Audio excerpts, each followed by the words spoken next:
Good morning class. हमारा first chapter चल रहा था न्यूट्रिशन इन प्लांट्स। अब हमारा नेक्स्ट टॉपिक है आज how nutrients are replenished in the soil, कि सॉइल में किस तरीके से वापस न्यूट्रिएंट्स को भेजा जाता है। Have you seen farmers spreading manure और फर्टिलाइजर्स इन द फील्ड? क्या आपने कभी खेतों में किसानों को मैन्योर एंड फर्टिलाइजर्स को डालते हुए देखा है? और Gardner's using them in lawn, और जो गार्डनर यानी माली होता है वो लॉन में डालता है और इन पॉट काफ़ी गमलों में भी डालता है। Do you know why this is done? क्या आप ये जानते हैं कि क्यों ऐसा किया जाता है? You learn that plants absorb mineral and nutrient from the soil. ये आप पहले भी पढ़ चुके हैं कि प्लांट्स जो हैं वो मिनरल और न्यूट्रिएंट कहाँ से एब्जॉर्ब करते हैं? सॉइल से। So their amount in the soil keep on decline. तो इसी वजह से, क्योंकि वो एब्जॉर्ब कर रहे हैं सॉइल से मिनरल एंड न्यूट्रिएंट्स, तो सॉइल के अंदर इनका अमाउंट क्या होता जाता है? डिक्लाइन। डिक्लाइन यानी कि कम होता चला जाता है। Fertilisers and manures contain nutrients such as nitrogen, potassium, phosphorus etcetera. और जो फर्टिलाइजर और मैन्योर्स होते हैं इनके अंदर न्यूट्रिएंट्स होते हैं जैसे कि nitrogen, potassium and phosphorus. These nutrients need to be added from time to time to enrich the soil. ये सारे न्यूट्रिएंट्स हमें ऐड करने पड़ते हैं टाइम टू टाइम सॉइल में, ताकि सॉइल की फर्टिलिटी अच्छी रहे। We can grow plants and keep them healthy if we can fulfil the nutrient requirement of plant. हम ग्रो कर सकते हैं प्लांट्स को एंड कीप दैम हेल्दी, और उन्हें स्वस्थ भी रख सकते हैं if we can fulfil the nutrient requirement of plant. कि जो न्यूट्रिएंट की रिक्वायरमेंट है प्लांट्स की वो अगर पूरी होगी तो हम उन्हें ग्रो कर सकते हैं काफ़ी अच्छे से।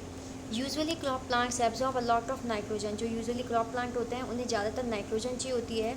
And the soil becomes deficient in nitrogen, और सॉइल के अंदर क्या हो जाती है? नाइट्रोजन की कमी हो जाती है।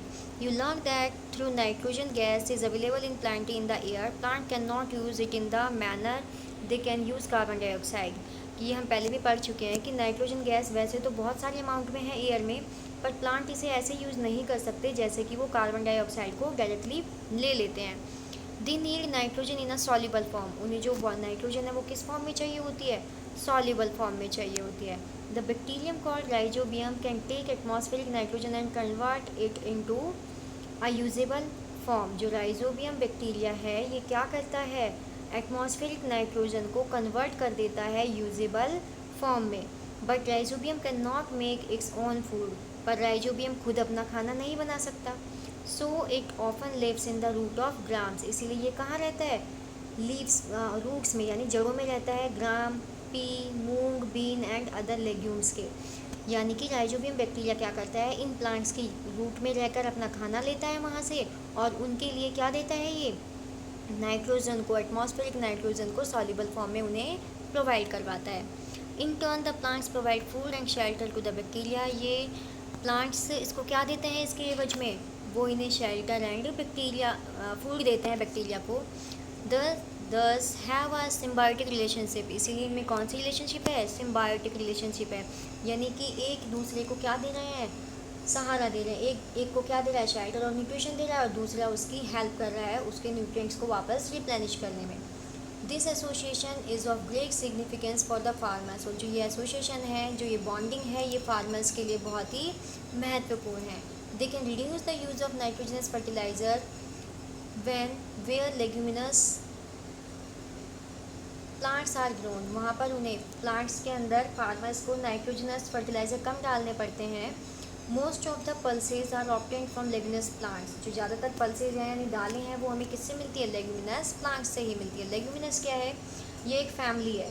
प्लांट्स की भी फैमिली में अगर आप आगे क्लासेस में पढ़ेंगे, 9-10 क्लासेस में पढ़ेंगे कि प्लांट में भी आगे हम जाके किंगडम, फाइलम, फैमिलीज, क्लास ये सारी डिवाइड कर देते हैं। तो लेग्यूमिनस प्लांट की एक फैमिली है।